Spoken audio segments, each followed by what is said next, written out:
Hello and welcome to Morbid Inhale, which has like a campaign that's probably, what did I do, like 3.5 hours? I mean, it's a long campaign. It's made up of, it looks like 26 levels.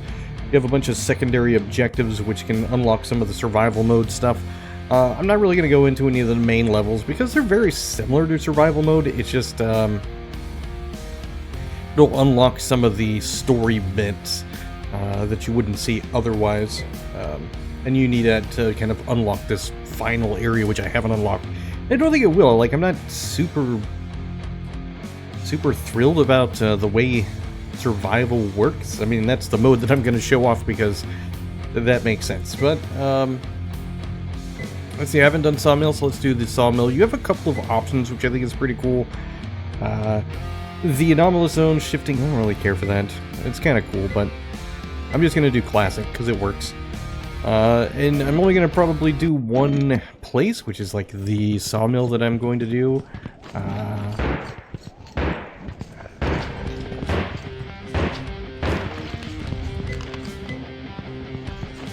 wanted to pick up this gun. Alright, so I panicked on account of the zombies.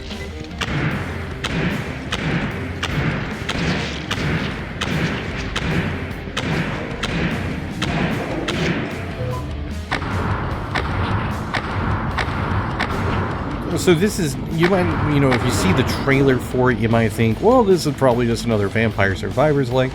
And it's not. It's more akin to like the old classic action kind of top-down shooters that you would see, where you are, much more in control. You can choose to play with, the kind of an auto fire. It works. It's not bad. I think it works just exactly as you would expect. It's not bad by any means. I just prefer the control of being able to do it myself. I just think it's much more enjoyable to actually be the guy pulling the trigger against the zombies. It sounds terrible, but I don't know. It's just much more satisfying, I think. Anyway, there are some leveling up things going on. I haven't done any of them yet for this playthrough. I like to wait until I hit level 10, and then I typically always go into reloading, because once you hit 10, you're able to kind of unlock everything. I'll go over, like, a little bit more in detail the different ways you can level up here in a second, but, yeah. So, I do like that there's a leaderboard for the survival mode. I find the survival mode to be much more difficult than any other portion of the game, and the reason for that is because despite the fact that there are like health pickups you can get, they just seem like super rare. I don't even think I've seen a single health pickup whatsoever. And I mean, you can do this, which gives you a better chance of the zombies actually dropping stuff. But yeah, like I said, typically they don't seem to drop any kind of health, where in the story mode they drop health all the time, or at least fairly commonly. So I don't really know what the deal is. I think part of it is because the goal for survival mode is to just, do as well as you can, as quickly as possible, to get on that leaderboard, because it's all based on the amount of experience you get. That's gonna be hot garbage. Almost not quite at the end, but pretty bad. I don't know. I think I've done all of them all through the field. I'll do it again. See if we can do things a little bit better, because I didn't actually go over some of the stuff I said I was gonna go over. And yeah, so the reason I'm not doing the story mode is because, like I said, it's pretty much gonna be the same as what this is. It's just typically there's like some kind of small goal that you have to do. That may or may not have, I don't know, some actual value to it. They don't really... I don't really want to say that they really have like a big play on any of it. The hardest thing to enjoy about the story mode is it's stuck between waves of enemies that you have to kill, but you don't know how many waves there are until like towards the end, and it's like, you know, final wave or whatever. It's like, well, if I knew how many waves there were, I'd maybe, you know, time my upgrades a little bit better, or maybe I would do things slightly different. You know, there's a million different things I might have done if I knew when things are going to end. Look at that health drop. Oh my gosh, I said those never drop, and here it is. But anyway, yeah, so I mean, this is the general gist of the game. I mean, the weapons you see are random on what's going to drop. Some weapons are better than others. For the purpose of the video, so far we've seen 3, the starting pistol, this submachine gun, which I'm not a big fan of, but hey, I'll take it because that's the weapon that we happen to have been blessed with by the range gods. The default, well, I don't want to say default, the special abilities you can get that I've been using with 1, 2, and 3, those are the only ones. It's a little bit confusing because at times it seems like you're going to unlock some new ones, and I mean, if you do, I never saw a way to do it, so I don't really think it is a thing. It just sometimes seems like it. Anyway, the different skills, we got health. It does exactly what you think, increases your health. Critical damage means that you might kill a zombie faster, which is pretty useful. I'll do that. The bonus drop chance, it's supposed to drop more of these, you know, basically bonuses or power-ups. I feel like this doesn't work very well in survival mode, but in the, you know, main game, the campaign of sorts, it works fantastically. And the Ring of Fire, the special ability, it just means it'll be up there longer, which is pretty cool. Fire bullets, and these bottom ones are going to make it quicker. This lets these very specific ones last longer. Not really worth it. I can't say this is ever a skill that I really use. Accuracy only matters if, depending on the weapon you have. Melee is kind of useful, but again, depending on how much damage you're doing and your skill, I don't know, it's not necessarily going to be something that you're ever really going to use. But I mean, as you play, I think you kind of figure it out.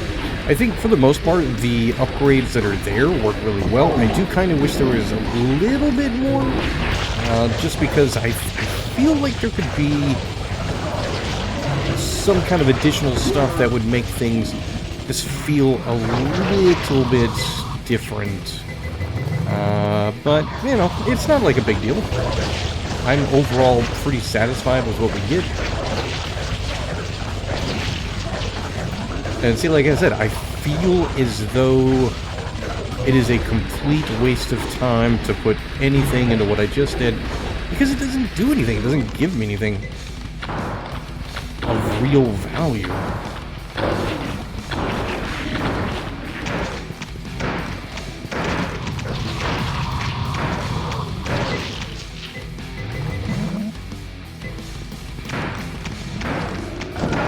It would be different if, like, all these zombies were suddenly dropping stuff, but it just doesn't feel like they do at all. As much as I like the shotgun, I feel like it doesn't really give me enough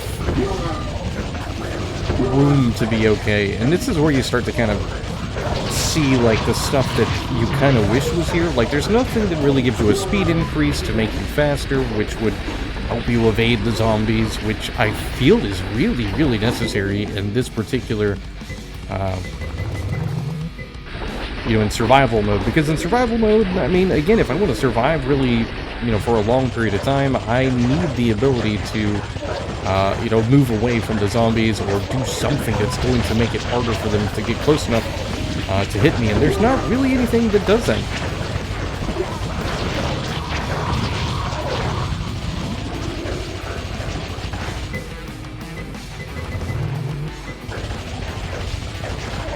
I do think this is like one of my better runs in survival mode. Pretty happy about that. I mean, it's obviously going downhill in a very quick measure, but yeah. Anyway, Again, like I said, this is the gist, and I did say this video was going to be relatively short because, I mean, again, I'm pretty much showing everything that you can kind of expect in the game. It's obviously going to be a little bit different if you're going to the story mode, which I definitely recommend because the campaign is lengthy, it's enjoyable, the story bits that you get are pretty cool. They give you kind of this really kind of neat look as to like what's going on. I don't feel like it actually really fully shows like what's going on, why things are happening the way they are. A lot of it is just kind of left to interpretation. Yes, it kind of solves like the problem of what's going on, why are there zombies, and why are you in a spacesuit. Well, actually, the spacesuit bit is definitely solved because it happens like right in the beginning of the game. But yeah, I mean, it does a good job of giving you this kind of like idea of like what's going on and everything, and I definitely like that. I was really, like I said, I was really absolutely pleasantly surprised with the length of the campaign, how enjoyable it was. Just in general, like the game is really good. Like a lot of it's done quite well. The graphics are fine. There's nothing really fancy about it, but you know, I personally think the game looks fine. Probably the music is one of my favorite things of it because the music is really, it's really good. It's really fitting. I mean, I do like the kind of rock aspect, I guess. Let's see. I don't know which one would be better in this circumstance to kind of keep me alive.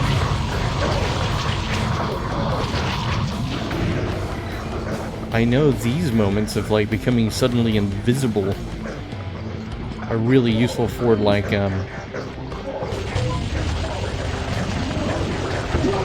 slowing down stuff. You know, the rocket launcher is not really a good choice, but I feel like it's important for the context of the video to try to show off as many of the weapons as I can, but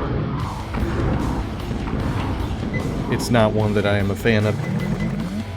Let's see, we'll do this, and yeah, I don't know, I want to switch back weapons. Like, the only benefit the rocket launcher has is that it does take out multiple people if it hits them, but it's just not reliable.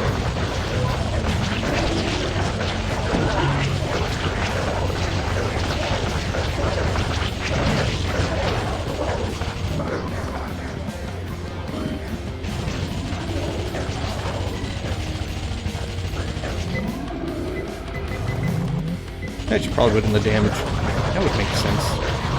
I do like the fire ring. I think the fire ring is super cool. I don't really know why we're doing the fire ring. It's never really explained why you have any of the skills that you do, which I wish it would have been kind of explained. I feel like it would have been, I don't know, somewhat fitting to have this idea of why we're able to, like, set a ring of fire around our bodies. Outside of, you know, just the fact that it looks cool and we get to kill zombies with it. I mean, I don't know.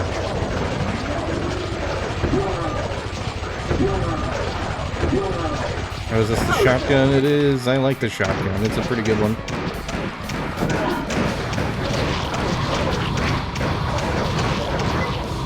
I feel like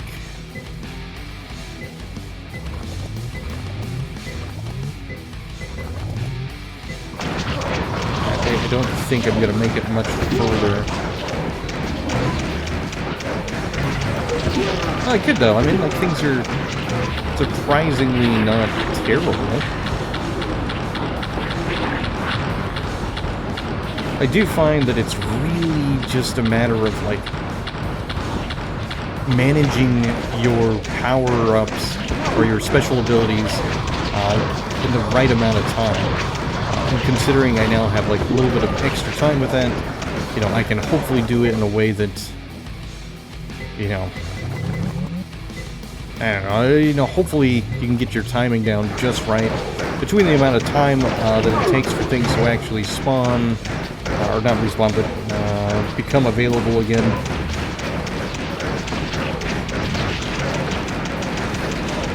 as everything else.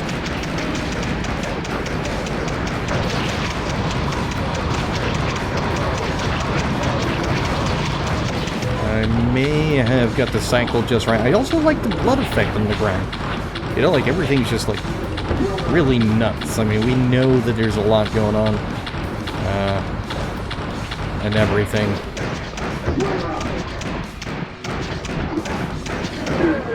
Ah, well. I did pretty good, and then I died. But, you know, anyway, so that's the gist. Morbid Inhale. I quite like it. I forgot to mention in the beginning, I'm pretty sure, but the developer did send me a free key to the game. Super appreciative of them. Look at that, number 2. Huzzah. But anyway, yeah, so big thanks to the developer for sending me a free key to the game. I have had a good time with it. Now it's time to go leave a review. Yeah. There's still, like, a couple other things that I haven't done, obviously. Because, like, you know, I don't know, this, I think, is the rush mode. I don't know. I have no idea what the rush mode is. I don't know where that is. But yeah, anyway, or run mode. I don't know what that is either. I mean, I don't know where those modes are. Unless it's do something. I don't know. It doesn't matter. It's a thing you can do somehow. Yeah. So I've had a lot of fun with it and definitely recommend it. The link is in the description. I encourage you to check this out and see if you like it. If you do, you can always buy it. You can wishlist it. Do whatever it is works best for you. And thanks for watching.